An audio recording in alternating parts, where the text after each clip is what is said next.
오늘의 정치권 이슈를 박수현 전 민주당 의원, 민현주 전 국회의원과 함께 짚어보겠습니다. 안녕하십니까? 안녕하십니까? 조영빈 앵커가 준비한 숫자로 읽는 1번지를 통해 오늘의 주제 숫자부터 보고 오겠습니다. 네, 숫자로 읽는 1번지입니다. 오늘의 숫자는 13입니다. 오늘은 서양에서는 불길한 미신이 깃들었다는 13일의 금요일인데요. 우연의 일치일까요? 13일의 금요일인 오늘 국회는 운명의 날을 맞았습니다. 오늘 오전 문희상 의장과 여야 3당 원내대표의 회동이 있었습니다. 서로의 손을 이처럼 맞잡았지만 속내는 복잡한데요. 원내대표들은 오늘 본회의를 열고 예산보수 법안과 민생 법안을 처리하기로 했지만 패스트트랙 법안에서는 입장차만 확인했습니다. 임시국회 회기도 합의를 보지 못했습니다. 더불어민주당은 본회의에 임하는 비장한 각오를 밝혔습니다. 우리의 길을 가겠다고 말한 이해찬 대표와 이인영 원내대표, 오늘 본회의에서 패스트트랙 법안 모두를 일괄 상정하겠다고 밝혔는데요. 선거법의 경우 4+1 협의체 선거법 개정안에 대한 수정안이 본회의 전에 마련될지 주목되는 상황입니다. 비장한 모습은 자유한국당 역시 마찬가지입니다. 사흘째 국회 농성 중인 황교안 대표는 패스트트랙 법안 저지를 위해 투쟁으로 싸우겠다고 말했는데요. 심재철 원내대표 역시 패스트트랙 법안이 상정되면 필리버스터를 진행하겠다며 투지를 보였습니다. 오늘 본회의에서는 20대 국회 명운을 건 여야 대치가 예상됩니다. 제2의 패스트트랙 충돌까지 우려되는 지금 국회에 필요한 건 13일의 금요일 같은 공포 분위기가 아니라 타협과 화합이 아닐까 싶습니다. 지금까지 숫자로 읽는 1번지였습니다.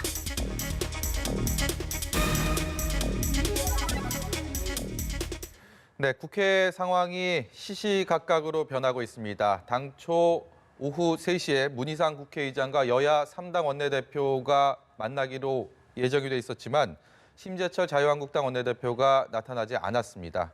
지금 대화가 이루어지지 않은 상황이고 임시국회 회기 결정을 어떻게 할 것이냐부터 기존의 이제 선거법 개정안, 선거의 게임의 룰을 정하는 것이 관건이 될 거다라는 예상을 했는데 회기를 어떻게 정할 것이냐부터 일단 충돌했습니다. 그만큼 갈등의 골이 너무나 깊고 크다라는 걸 보여주는 상황이 아닌가 싶습니다.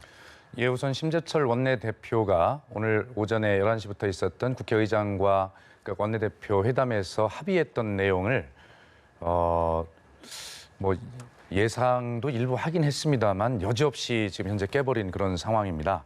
오늘 합의 문건의 내용을 보면 대체로 합의 내용이 이렇습니다. 오늘 오후 3시부터 본회의를 연다. 네. 그리고 회기 결정의 건 민주당은 16일 안을 내세웠고요. 자유한국당은 30일 안을 내세웠는데 이것은 표결에 붙여서 해결하도록 한다. 이렇게 돼 있고 그다음에 그 안건의 상정 순서는 그래서 회기 결정의 건과 그다음에 민생 법안, 그다음에 소위 이제 패스트트랙 법안 네. 이렇게 하기로 한다. 그리고 그 선거법 개정, 선거법이 그 수정안부터 필리버스터를 한다. 이렇게 이제 합의를 한 것이거든요. 네. 그런데 그런 합의를 여지없이 깨고 이미 그 회기 결정의 건 처음부터 필리버스터를 지금 걸어놓은 상황이기 때문에 본회의가 지금 되지 않고 있는 그런 상황입니다. 네, 지금 선거법이 4+1 협의체를 통해서 어떻게 수정이 됐는지도 정확히 알려지지 않았습니다. 지금 정의당은 또 그런 지금 현재 논의 과정에 대해서 또 반대한다는 입장이 조금 전에 또 나왔거든요. 그렇기 때문에 일단 게임의 룰은 차치하고라도 지금 현재 국회 상황이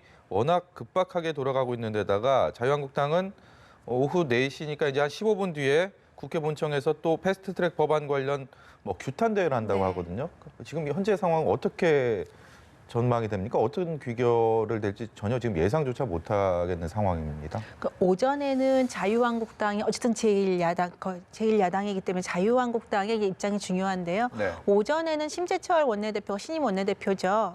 본회의 참여하겠다. 네. 민생 예산 부수 법안과 민생 법안 처리까지는 하겠다. 그다음 그 이후에 말씀하신 대로 이제 선거법이나 공수처 법안을 올리는 것 자체부터 이제 필리버스터에 들어가겠다라고 얘기를 했는데요. 네. 일단 지금 나오는 이야기들이 자유한국당 입장에서는 이런 와중에서도 본회의 참여하기 결정내리기가 어려운 상황인 것이 예. 아까 말씀하셨지만 지금 임시회를 이미 민주당과 네.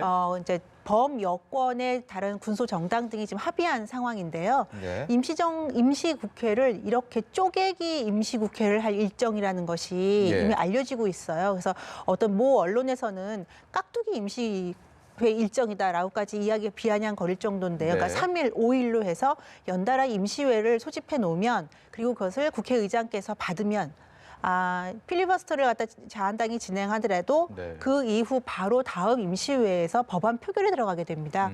그럼 지금 범여권으로 지금 구성되어 있는 당과 의원들이 합심을 한다면 사실은 이 공수처나 선거법 관련해서는 통과가 될 수밖에 없어요. 자유한국당은 그 이상 더 이상 어떤 액션을 취할 수가 없습니다. 네. 자유한국당뿐 아니라 지금 변혁이 새로운 새로운 보수당까지 힘을 합쳐도 사실은 더 이상은 막을 수 없는 상황이에요. 네. 근데 이 가장 근본적인 문제를 우리가 좀 들어보다 봐야 되는데요. 선거법, 공수처법을 통과시키느냐 마느냐의 그 이전 단계에서 4+1이라는 이 합의체가 도대체 뭐냐, 협의체가. 이 예. 실체가 무엇이냐에 대해서 좀 문제 제기가 필요한데 예. 그 부분에 대해서 범여권, 그러니까 민주당을 포함한 다른 야권이지만 사실은 범여권이라고 여권으로 하는 분류가 되죠? 예. 그 협의체가 도무지 국회법을 어기는 거에 대한 어떠한 일말의 양심이라든지 그다음에 국회의원으로서 국회가 법을 지키고 법을 만들고 법을 지켜야 하는 국회가 네. 하는 그 자신들의 역할과 책임감에 대해서 너무 무지하고 무책임한 걸 보이는 측면이 있습니다. 물론 자한당이 국민에게 많은 지지를 받지 못한다고 하는 그런 허점을 노리는 부분도 있지만요. 그래서 저는 오늘의 이 국회의사 일정 관련해서는 물론 지금 시시각각으로 변화하는 안들이 어떻게 변화하는지 어떻게 구성되는지도 중요하지만 네. 더 근본적인 문제를 우리가 반드시 짚고 넘어가야 된다라고 생각을 합니다. 네. 저희가 필리버스터라는 얘기를 꽤 오래전부터 일단 필리버스터 전국으로 한번 국회가 마비가 됐었기 때문에 지금 그 얘기가 상당히 뭐 국민들한테도 많은 관심을 받았습니다. 근데 지금 상황으로서는 필리버스터가 현실화될 가능성이 굉장히 높은 상황이 아닌가 싶습니다. 자유한국당에서는 주호영 의원이 먼저 패스트트랙 법안 통과의 부당성을 알릴 예정이다라는 계획까지 나왔고 여기에 지금 바른미래당, 그러니까 비당권파인 새로운 보수당 역시 그리고 민주당도 맞대응하는 또 토론을 계획하고 있다고 합니다. 이런 상황들, 일련의 상황들이 저희가 실제로 목도할 수 있는 상황이 되지 않을까 싶은데요. 어떻게 보십니까? 예, 지금 말씀하신 앵커가 말씀하신 대로 그런 상황이 이제 전개가 될 것으로 보이고요. 지금 자유한국당이든 모든 국회의 구성원들이 이 새롭게 변한 국회의 그 법 환경을 지금 이해를 잘 아직 못하고 있다. 네. 알고는 있지만 사실 체감하지 못하고 있다는 것을 저는 생각을 하게 되는데요. 지난번에 우리 4월 달인가요? 그 패스트트랙 법안을 올리는 과정에서 자유한국당 의원들이 몸으로 이걸 막아서면서 네. 지금 그것이 수사를 받게 된 이런 상황이 되지 않습니까? 네.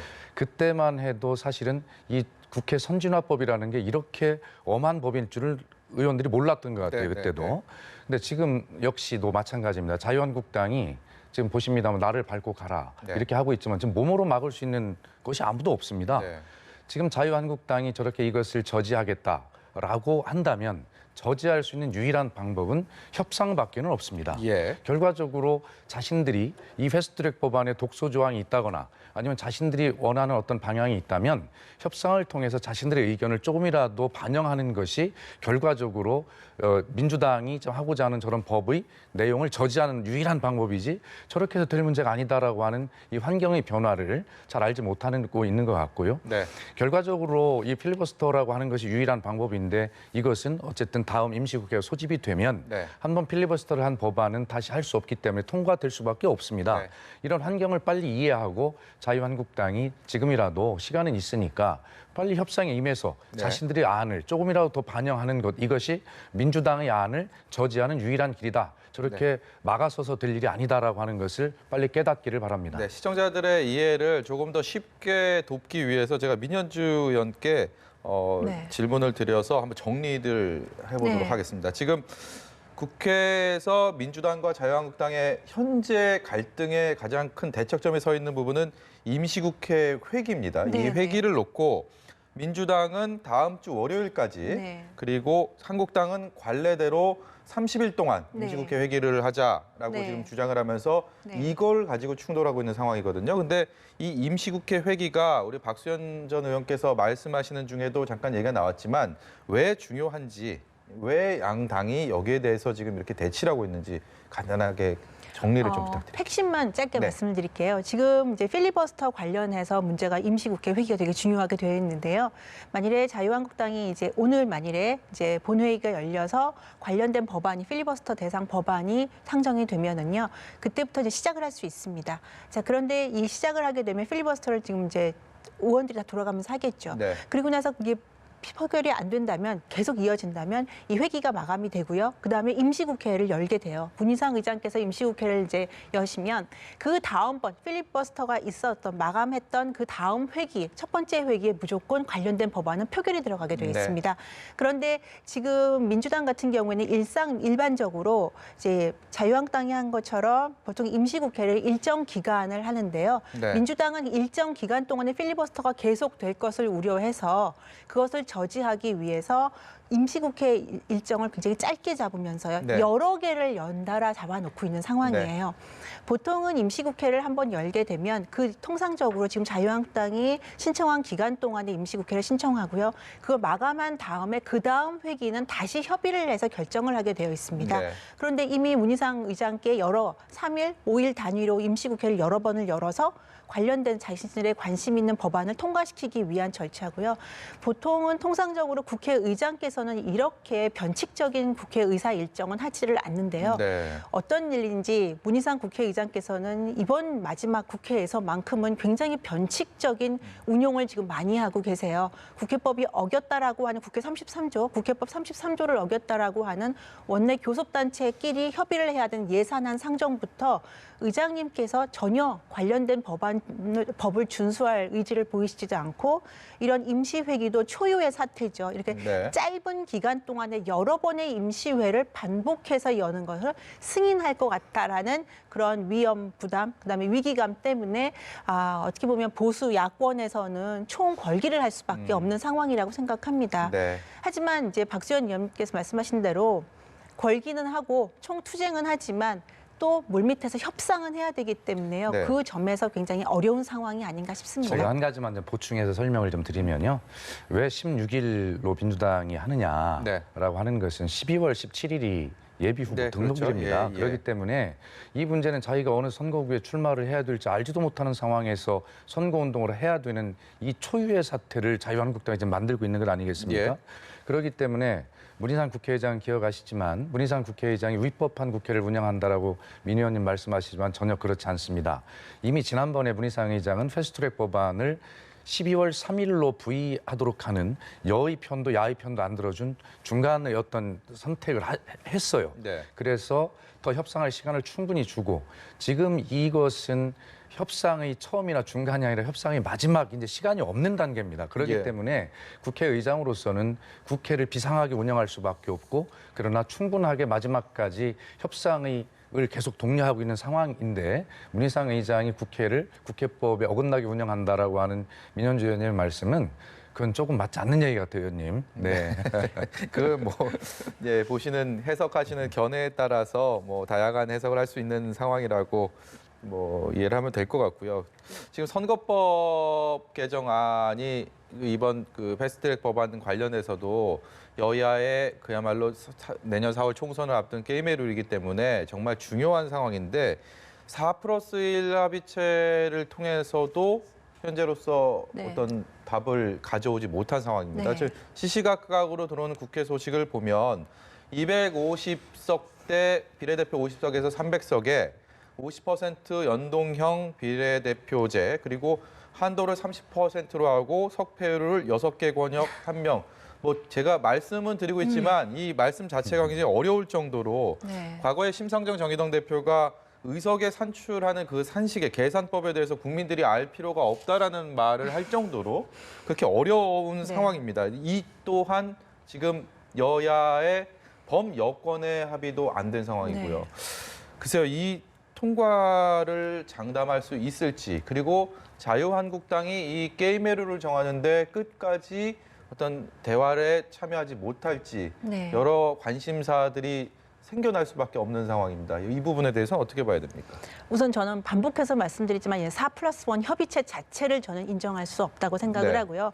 국회에서도 법을 만들고 법을 만드는 기관에서 이렇게 위법한 단체를 통해서 협의체를 통해서 선거법이라는 그 중요한 게임의 룰을 통과시키려 하는 시도 자체가 저는 민주당이나 범여권 그리고 이제 국회의장님까지도 앞으로 역사적으로 굉장히 무거운 책임을 질 수밖에 없을 거라는 걸 먼저 말씀을 드리고요. 예. 앵커께서 말씀하신 대로 지금 250 플러스 50석인데요. 결국 50석 가지고 어떻게 이제 운용하느냐, 네. 어떤 합의들을 만들어내느냐에 따라서 범여권이 계속 이제 합의된 모습으로 가느냐 아니면 균열을 일으켜서 분열을 할 거냐 이제 문제인데 오후에 나오는 언론을 통해서 나오는 기사들을 보면 벌써 심상정 정의당 대표와 손학규 바른미래당 이제 대표의 지금 반발이 시작되고 예, 있어요. 그렇습니다. 보시면 예. 말씀하신 대로 30석은 기존대로 하고 25석 내지 30석은 기존대로 하고 나머지 석에 대해서 또 민주당이 또 캡을 씌우기를 강조를 하고 네. 있고요.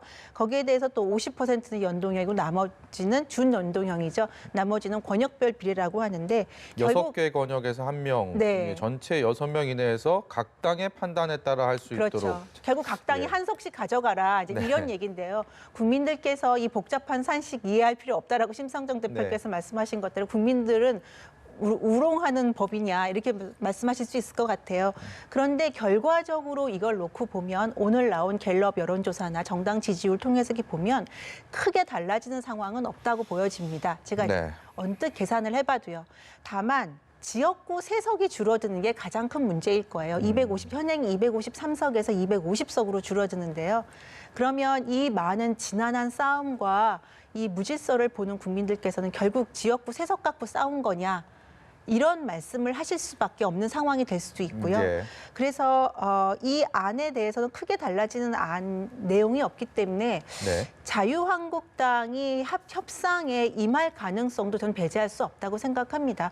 그런데 자유한국당이 만일에 이 협상 안에 덜컥 이제 같이 한 배를 타게 되면 자유한국당도 마찬가지죠. 4+1의 협의체 내용에 대해서 협의안에 대해서 이제 동의를 하는 것이 되기 때문에요. 스스로를 부정하는 게 되고요. 두 번째는 이 안 자체가 사실은 합의에 이르기 매우 어려울 것이다. 네. 그래서 심상정 대표나 손학규 대표가 이때까지 민주당에 동의해줬던 많은 지원을 해줬던 부분에서 토사구팽이라는 말이 어울릴 만한 상황이 되지 않을까라는 네. 생각이 듭니다. 민주당 입장에서는 제일 집권 여당으로서 어쨌든 제1야당을 협상 테이블로 같이 와서 대화를 통해서 뭔가 이뤄낸다면 그 정당성이나 뭐 여러 가지 면에서 민주당이 가져갈 수 있는 것들이 굉장히 많다는 판단을 하지 않습니까? 그런데 지금 그 상황이 여의치 않은 상황이고 그렇다고 끝까지 한국당 패싱을 유지할 것인가 아니면 어찌 됐든 간에 그 정치적 부담을 떨쳐버리고 한국당과 뭔가 합의안을 도출하는 데 끝까지 노력을 해볼 것인가. 두 가지 선택지가 있을 겁니다. 어떤 식으로 가야 된다고 보십니까? 한마디로 민주당의 딜레마죠. 지금 민현주 전 의원께서 설명을 하신 대로 뭐 도로 제자리 비슷한 이런 협상안들이 지금 나오고 있지 않습니까? 그 이유는 뭐냐면 4+1 이 협의체의 네. 어떤 수정안들을 통해서 협상의 동력을 추진해 가면서도 또 자유한국당을 끌어들이기 위한 그 협상의 문을 열어놓다 보니 그런 모든 정당의 입장을 다 배려하다 보니 사실 이러한 소위 얘기해서 제자리안, 누더기안 이런 안들이 될 수밖에 없지 않습니까? 네. 그 민주당의 이제 집권 여당으로서의 고민이죠. 선택을 해야 맞습니다. 민현주 의원께서 4+1 이 협의체가 법적 근거가 없다라고 말씀을 이제 계속 주장을 하시는데 뭐 국회법 잘 아시지 않습니까? 국회의원은 50인 이상이면 어떤 안에 대해서 수정안을 만들어낼 수가 있습니다. 예. 자유한국당이 참석을 하지 않는 와중에서 다른 국회의원들 50인이 모이면 어떤 수정안도 법안을 낼 수가 있고 네. 그 과정에 있는 것입니다. 왜 그것이 불법입니까? 그리고 예산안 통과 때도 4+1이 불법 사설단체다 이렇게 말씀하셨는데 예, 국회 예결위는 11월 30일까지가 마감입니다. 12월 1일 국회로 자동 예산안이 부의가 되면 네. 그에 대한 수정안 역시 50인 이상이면 만들 수 있기 때문에 새로운 안들을 그렇게 해서 자유한국당이 참석을 안 하는 것이지 남들만 모인 게 아닌 것입니다. 네. 그렇기 때문에 저는 자유한국당이 왜 야당의 맏형으로서 야당들을 설득하고 자기 편으로 만들지 못하고 저렇게 스스로 셀프 왕따가 되어가지고 저렇게 외로운 길을 가는지 이해를 할 수가 없어요. 그리고 협상이라고 하는 것은요. 서로 한 발짝의 차이가 있다고 칩시다. 그러면 서로 자기 입장 한 발짝씩 다 나가려고 하면 다른 사람은 그 한 발짝 뒤로 떨어지라는 이야기죠. 네. 그렇기 때문에 한 발짝을 다 나갈 수 있는 협상은 없습니다. 적어도 한 발짝을 나가고자 하는 입장이 있다면 서로 양보해서 반 발짝을 나가야 반 발짝 앞에서 만날 수 있지 않겠습니까? 예. 지금 자유한국당은 자기들 안은 전혀 그것이 아니면 안 된다라고 하는 협상 자체를 거부하고 있기 때문에 나머지 야당들이 여당과 지금 범여권을 형성해서 모일 수밖에 없는 이런 상황 아니겠습니까? 예. 그렇기 때문에 아까도 제가 말씀을 드렸지만 그동안 얼마나 많은 시간을 들였습니까? 그리고 이 선거법에 의하면 선거구 획정은 적어도 선거일 1년 전에 하도록 돼 있어요. 2020년 내년 4월 15일 선거이기 때문에 올해 4월 15일에 이미 이 선거구 획정이 끝났어야 되는데 지금 벌써 몇 개월째 불법 상태에 있는 거 아니겠습니까? 예. 내일 모레면 예비후보 등록입니다. 네. 도대체 이렇게 해놓고 시간을 안 준다. 협상 파트너로 인정하지 않는다. 도대체 이게 무슨 이야기입니까? 학생이 시험 보는 날이 정해져 있습니다. 12월 2일이 시험 보는 날이었어요. 예산안만 해도. 예. 그러면 협상을 안 하는 학생을 두고 선생님은 학교에 와라라고 요청도 하고 하지 않습니까? 동료도 하고 안 옵니다. 근데 12월 시험 보는 날 학교에 안 오면 유급이 되니까 자유한국당이 12월 2일 날 예를 들어서 처리하는 날 12월 10일 날 나왔어요.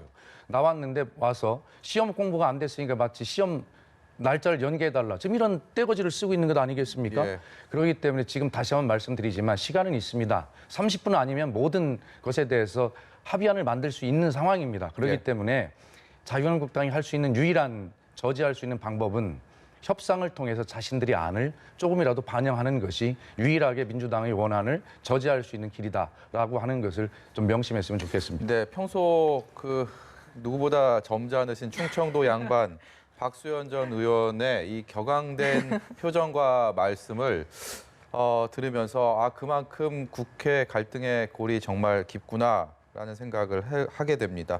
민희 의원께 반론 기회를 드릴까요? 예. 아니요, 괜찮습니다. 괜찮습니까? 네. 예, 그러면 다음 주제로 넘어가 보겠습니다. 문희상 국회의장 관련해서 아까 저희가 그 예산안 처리 과정에 대한 얘기들 그리고 이번에 필리버스터 정국을 어떻게 풀어갈 것인가, 임시국회 회기를 어떻게 정할 것인가의 부분에 대해서 저희가 말씀 중에 자연스럽게 얘기가 나왔는데 지난 10일 본회의 예산안 처리 당시를 보면 문희상 의장이 예산안을 상정 처리하는 과정에서 한국당에서 아주 강하게 문 의장을 비판을 했습니다. 특히 아들에 대한 공천 대가로 청와대와 민주당 편을 든다라는 표현까지 하면서 문희상 의장이 적지 않은 충격을 받은 모습을 저희가 실제로도 받고 언론을 통해서 보다 자세한 얘기를 전해 듣도록 들었는데요. 이 세습 논란 다시 불거졌고 이게 또 정당한 기회까지 또 제한하는 거냐라는 반론도 있습니다. 아들이 문희상 의장의 그 경기 의정부갑에서 출마에 대한 분명한 뜻을 밝혔는데요. 여기에 대해서 어느 분께서 먼저 말씀해 주시겠습니까? 먼저 말씀을 하셔야 제가 반론할 거 아니겠습니까? 예. 저는 이제 19대 국회에 있을 때 이제 문희상 국회의장님은 국회의장이 아니라 이제 야당의 그때 민주당이 야당이죠. 새누리당이 여당이었기 때문에 야당의 비당대책위원장이나 이제 네. 원로 의원으로서 뵌 적이 있는데 굉장히 존경할 만한 분이었고요. 의회주의자셨어요. 특히나 이제 민주당이 그 당시에 굉장히 격렬한 투쟁을 할 때도 문희상 의장님께서는 항상 대화를 해야 된다. 대화를 통해서 풀어야 된다. 국회에서 법을 어기면 안 된다. 국회의원이 합의를 하지 못한다면 우리나라에서 합의할 곳은 없다라고 네. 말씀하실 정도로 사석에서도 제가 개인적으로는 다른 당이지만 많이 존경했던 분인데요. 이번에 이제 관련된 예산법 처리, 그다음에 이제 선거법, 공수처법 관련된 이제 처리 과정과 그 둘러싼 국회 운영에서 사실은 좀 문희상 국회의장님에게 좀 실망 내지는 안타까운 마음이 있습니다. 왜 저렇게 국회의장으로서 국회를 존중하지 않는 의사 일정 일정을 진행하실까라는 점인데요. 말씀하신 대로 이제 자한당에서 이제 굉장히 자극적인 구호를 외쳤죠. 그래서 네. 문희상 의장님께서 이제 갑자기 충격받으셔갖고 병원으로까지 네, 이송되는 네. 상황이 됐었는데요. 그 문희상 국회의장님 아들이 지금 지역구에서 수석부위원장으로 있다고 얘기를 들었습니다. 예. 근데 보니까 이제 그 아들 같은 경우에 문희상 국회의장님 아드님 같은 경우에는 아버지가 비록 현역 의원이고 국회의장이지만 나는 나름대로 정치 활동을 했다 지역에서 네. 이제 그 문제를 주장을 제기하고 있는데요. 글쎄 과연 그 당원들의 정말 바닥에서부터 다져오면서 그 어려운 지역 정치 활동을 통해서 온 사람들과 문희상 국회의장의 아들이 다른 지역도 아닌 아버지의 지역구에서 계속 활동하면서 수석 부의장이 됐을 때 그것을 공정하다라고 인정할 국민들께서 과연 얼마나 있으실지. 기울어진 운동장이 될 거다. 기울어진 운동장조차도 굉장히 기울어진 운동장이죠. 뭐 약간이 아니라. 그래서 이거를 민주당이나 청와대에서 이제까지 얘기했던 그 언어를 그대로 빌려서 얘기한다면 특권과 반칙이 용인되지 않는 사회를 만들겠다. 그것이 바로 촛불혁명 정신을 이어가는 것이다라고 했을 때 문희상 국회의장의 아들의 경우가 과연 제가 이야기한 그리고 민주당과 청와대의 그 언어를 빌려서 이야기한 것과 얼마나 맞는지 부분을 스스로 한번 돌아보셨으면 좋겠어요. 물론 부모님이 국회의원이었다고 해서 자식이 정치를 하거나 자식이 국회의원 돼서는 안 된다는 뜻은 아닙니다. 하지만 지금 상황에서 현역인데 바로 아들이 그 지역에 나간다라고 했을 때 본인이 억울한 측면이 있을 수도 있다고 생각은 해요. 하지만 많은 국민들께서 보실 때 특히 청년 정치 정말 험지에서 고생하면서 자갈밭에서 일구고 있는 이 청년들이 봤을 때 어떤 느낌일지 어떤 생각을 들지라는 거에서 민주당이나 아니면 문희상 국회의장님 그리고 그 아드님께서는 한번 다시 돌아봐야지 않나 하는 생각이 듭니다. 네. 반론 준비하셨습니까? 네, 예. 문희상 의장의 그 예산안 처리를 가지고 아들 공천 때문에 거래를 했다라고 하는 저런 모욕적인 생각을 어떻게 자유한국당은 저런 상상을 할 수 있는지 저는 이해를 할 수가 없습니다. 예. 문희상 의장은 제가 이제 비서실장을 했지 않습니까? 저도 네. 이제 깜짝 놀라는데 아마 이런 얘기가 있죠. 외모는 장비고 머리는 가슴은 조조다. 네. 뭐 이런 이야기가 있대. 굉장히 지혜로운 분이고 감수성이 아주 풍부한 분이고 예술적 감각이 뛰어나신 그런 분인데요. 민현주 의원께서 말씀하신 대로 굉장한 의회주의자십니다. 2014년에 저희가 야당일 때 민주당이 굉장히 어려웠어요. 그래서 비상대책위원장으로 문희상 의장이 활동을 하셨지 않습니까? 네. 그때 뭐 가지고 충돌을 했냐면 이 세월호 특별법을 문제를 가지고요. 네. 그 특검을 구성하는 데 있어서 추천에 세월호 유가족이 참여를 하냐 마냐 이걸 가지고 굉장히 대립을 해서 민주당이 그 당시 8월 25일부터 장외투쟁을 해서 36일째 장외투쟁을 하던 아주 강한 대치 국면이었는데 문희상 의장은 그때 전격적으로 국회 등원을 결정을 합니다. 비상대책위원장으로서. 그 이유는 정말 어떤 세월호 특별법의 협상에서 만족할 만한 것을 얻어내지 못했지만 네. 이 정치의 본령인 의회 정치를 포기할 수 없다라고 단 한마디 말씀을 하시고 의회에 전격적으로 등원을 합니다. 그만큼 의회주의자입니다. 그런 의회주의자로서 12월 10일 날 문희상 의장이 지금 민현주 의원님께서 이상한 국회 운영을 하신다고 말씀하시는데 자 12월 2일 날 예산안 통과 법정 시일인 건 다 압니다. 네. 다 그리고 법정 시한은 못 지켰지만 그래도 며칠 지나서 대개 통과가 됐는데 12월 10일은 정기국회 폐회일이에요. 그런데 이 날을 넘긴 적은 없습니다. 지금 저 민현주 의원의 말씀도 그렇고요. 제가 궁금해서 질문 드린 것도 문희상 의장의 정치인으로서의 자격, 그 의회주의자라는 뭐 표현도 하셨고 거기에 대해서는 뭐 의심의 여지가 없지만 다만 그 아들의 그 지역구에서의 공천, 뭐 그다음에 이 가능성에 대해서 이 시선에 대해서 이거는 이게 문희상 의장의 부분은 아니고 그 아드님의 이런 정치 활동이 과연 적절한가 여기에 대한 질문. 민현주 의원님께서 지금 두 가지를 다 비판하셨기 때문에 첫 번째 답변을 드렸고요. 이제 아드님 문제에 대해서 제가 이야기를 하려고 합니다. 네. 그 아들이 분명히 그렇게 이야기를 한 거 언론에 보도가 됐죠. 네. 아버지는 평소 내가 정치를 하는 것을 만류했고 정치적으로 어떠한 도움을 줄 수 없다라는 걸 분명히 했습니다. 제가 비서실장이었습니다. 네. 굉장히 고민을 많이 했죠. 또 지역구에서는 당원들이 이 아들을 지역위원장 직무 대행으로 임명해달라는 요청이 있었습니다. 네. 단호하게 그것도 거절했습니다. 하시라도 어떤 특혜를 가지고 경선에 임하는 것은 안 된다라고 하는 것인데 아들이 정치하겠다는 뜻을 가지고 있는데 아버지가 그것을 말릴 수는 없을 겁니다. 네. 그리고 그것은 헌법적 권리입니다, 본인의. 그리고 지금 우리 현재 국회에도 20, 30세 정치, 소위 세습 정치인이 얼마나 많습니까? 그러나 아버지 지역구를 바로 물려받는 그 지역에서 정치하는 그 세습은 그렇게 흔치는 않아요.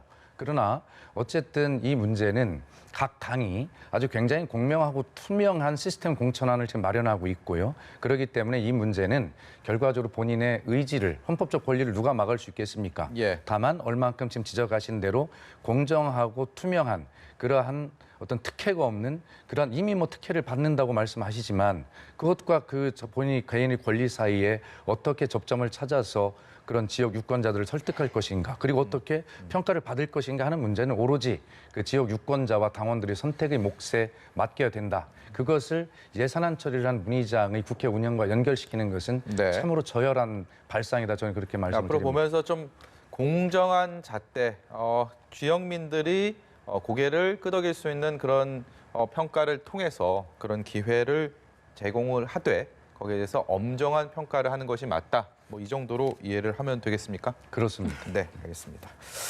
어제 바른미래당의 당권파, 비당권파 변혁이 네. 신당명을 새로운 보수당으로 결정을 네. 했습니다.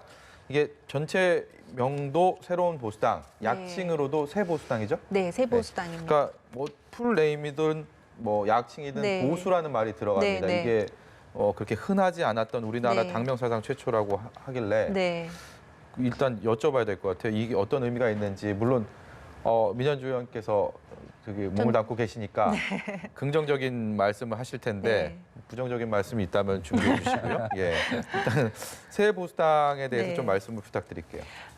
새 보수당, 새 보수당, 새로운 보수당, 새로운 자를 붙인 거에 대한 이제 이견보다는 보수라는 그렇죠. 예. 이제 단어를 새로운 개념을 당명으로 쓴 거에 대한 이견들이 많으신 것 같아요. 그러니까 좋아하시는 분도 계시지만 사실은 반대하시는 분들 계시고요. 정무적으로 판단했을 때 지금 시점에서 보수라는 걸 당명으로 내세우는 게 네. 적합하냐, 현명한 거냐라는 사실은 걱정 어린 비판도 있었습니다. 네. 애정 어린 이제 걱정이신데요. 왜냐하면 지금 많은 국민들께서 샤이 보수를 넘어서 뭐 쉐임 보수다 이런 말까지 나올 정도로 내가 보수를 지지한다, 내가 보수적 가치를 가지고 있다라는 거를 드러내는 것을 공개적으로 말씀하시는 거에 부끄러워하시는 분들 사실 계세요. 네. 왜냐하면 정치권에 있는 보수를 표방하는 자한당이나 그 외에 네. 이제 다른 정치인들의 지금 정치 활동이 그다지 국민들께 만족을 드리지 못하고 있기 때문이라고 생각을 합니다. 이제 그런데 새로운 보수당 유승민 이제 의원이 이제 주도하고 있는 거죠. 네. 새로운 보수당이 그럼에도 불구하고 용기를 내서 보수라는 단어를 쓴 데는 국민들께 솔직해지자. 그러니까 당이 정체성이 무엇인지, 당이 도대체 왜 생겨난 건지, 왜 새로운 정당이 생겨난 건지, 무슨 역할을 하려고 하는 건지를 갖다 모르는 상태에서 네. 또 신당에 태어났구나. 총선을 앞두고 혹시 떴다방 아니냐 네. 이런 비판이 있을 수 있어요. 이제까지 많은 우리나라 정치사에서 그러한 있어 왔기 때문에요. 그래서 새로운 보수당은 단지 총선을 위해서 일시 야합으로 만들어진 당이 아니라 우리나라 정치 지형에서 당이 고수해야 하는, 당이 지향해야 하는, 국민께 약속드려야 하는 가치가 무엇인지를 명확하게 알린다는 측면에서 보수라는 단어를 용기 있게 쓴 것으로 이제 네. 알고 있고요. 그 측면에서 물론 반대하시는 국민들도 계시고 비판하시는 국민들도 계시겠지만 또 뜨거운 지지를 보내주시는 분들도 있기 때문에 다음 순서는 이제 새로운 보수당, 새 보수당이 어떻게 국민의 이런 기대감을 충족시키느냐 네. 거기에 이제 관건이 달린 게 아닌가 싶습니다. 네. 박수현 의원께서 어떤 말씀을 예, 해주실까요? 우선 두 가지를 네. 말씀드리고 싶은데 민 의원께서도 말씀하셨지만 선거를 앞두고 새로운 정당의 탄생과 뭐 합당, 이합 집산 이런 것들은 국민들이 너무 식상해 있는 모습 아니겠습니까? 네. 근데 우선 그런 모습으로 비춰질 우려가 하나 안타까운 점이 있고요. 이 새로운 보수당이라고 하는 참 특이한 이름을 이제 처음 쓴 것인데요. 저는 이것을 자유한국당이 보수의 역할을 전혀 하지 못했다라고 하는 그러한 비판적 성찰에서 나온 그러한 이름이고 네. 그다음에 그 틈새를 노려서 보수의 어떤 세력을 흡수하겠다라고 하는 그러한 전략이 여기에 숨어 있다 그런 이름이다 이렇게 보고요. 네. 그래서 어떻게 됐든 간에 지금 이 국회가 진영으로 나뉘어져서 정치권이 이렇게 싸우고 심각하게 하는 문제들 국민들은 얼마나 좀 안타까워하십니까? 정말 부끄러운 모습인데 어쨌든 이런 새로운 보수당 제대로 좀 만들어서요. 자유한국당 같은 저런 보수가 아니라 실제 새로운 건전한 보수 이렇게 하면서 이 진보 진영의 새로워짐도 좀 견인해가고 네. 서로 발전해가는 이러한 출발이 되기를 이합집산이 아니라 그런 출발이 되기를 진심으로 바랍니다. 네. 두 가지 정도의 궁금증이 네. 생기더라고요. 그래서 뭐 그것을 제가 좀 여쭤보려고 하는데 이제 그 새로운 보수당에 있어서 안철수계의 합류 네. 여부는 어떻게 될지 네. 또 한 가지는 그 변혁 시절에 어떤 불을 지폈던 네. 자유한국당과의 보수대 네. 통합 논의는 네. 과연 어떤 귀결을 맞게 될지가 궁금합니다. 네. 어떤 생각 갖고 계십니까? 그러니까 어제 늦게부터 이제 오늘까지 이제 안철수계 이제 비례대표 의원들이죠. 권은희 의원 네. 지역구지만요. 의원들의 약간의 반발이 있다. 이제 이런 기사들이 나오고 있는데요. 저는 이제 표면적으로 느끼지는 못하고 있어요. 현장에서 뭐 적극적인 반발이 있다거나 이제 우리가 이제 그러면 새보수당에 합류 못하는 것이 아니냐 그런 이제 두드러진 반발이 있는 건 제가 느끼지 못하고 있고요. 다만 이제 국민의당 출신 분들이기요, 이제 보수라는 단어를 쓰는 거를 조금 주저했던 분들인 거는 맞습니다. 네. 이제 그런데 중요한 거는 지금 당명에 보수를 썼느냐 안 썼느냐의 문제를 떠나서 안철수 전 의원이 과연 이제 어떤 정치 지향을 보일 것이냐가 중요한 것 같고요. 예. 그리고 안철수 개 의원들이라고는 하지만 사실 어떻게 보면 국회의원 개개인분들한테는 사실 신뢰가 되는 명칭일 수도 있어요. 타이틀일 수도 있어요. 국회의원 개개인 다 입법기관이기 때문에 본인들의 정치 지향, 그다음에 정치적인 행보를 결정할 책임과 의무가 있습니다. 국민들에 대해서. 그래서 네. 너무 안철수 개라는 거에 묶여서 그 너무 조심스러운 국민만 바라보지 못하는 행보를 하는 건 좀 안타까운 측면이 있는데 저는 결국에는 이분들은 이제 스스로 판단하셔서 그리고 이제 앞으로 정강 정책도 만들어질 거고요. 이 과정에서 충분히 함께할 수 있는 여진이 있다고 생각을 합니다. 네. 그리고 두 번째 말씀하신 자유한국당과의 앞으로의 통합 문제는 어떻게 될 건지 질문을 하셨는데요. 네. 자유한국당의 이제 큰 틀에서는 이제 보수 정당인 거죠, 그렇죠? 네. 보수 야권인데요. 자유한국당의 지금 모습으로의 보수 가치를 가진 정치 행보는 사실은 국민들께 이미 어느 정도 버림을 받은 것이 아닌가라는 네. 생각이 듭니다. 물론 다른 당이라서 함부로 비판하는 게 굉장히 조심스럽지만요. 하지만 많은 국민들께서 보수의 가치를 동의하고 계시고 그 가치가 제대로 우리 사회에서 실현되기를 바라고 있는데 자유한국당을 통해서는 실현되기 어렵다라는 이제 비판적인 시각을 저희 이제 새 보수당이 그걸 담아내려고 노력하고 있고요. 이 과정에서 자유한국당이 정말 처절한 반성과 물론 바른미래당에서 나온 지금 새 보수당의 많은 정치인들도 반성으로부터 시작을 해야겠죠. 예. 같이 함께 반성을 하고 보수의 가치를 새로 세우고 그리고 민주당과 청와대의 이 폭주기관차를 정말 현명하고 똑똑하게 저지시키고 새로운 대안을 만들어낼 수 있는 그런 자세, 준비가 돼 있다면 저는 뭐 굳이 통합이 안 된다라고 말을 할 수는 없다고 생각을 해요. 네. 다시 한 번 말씀 좀 하지만 전제 조건은 어떤 보수 가치에 우리가 합의를 하느냐가 예. 더 중요한 문제라고 생각을 합니다. 네, 오늘 말씀은 여기까지 듣도록 하겠습니다. 지금까지 박수현 전 국회의원, 민현주 전 국회의원이었습니다. 고맙습니다.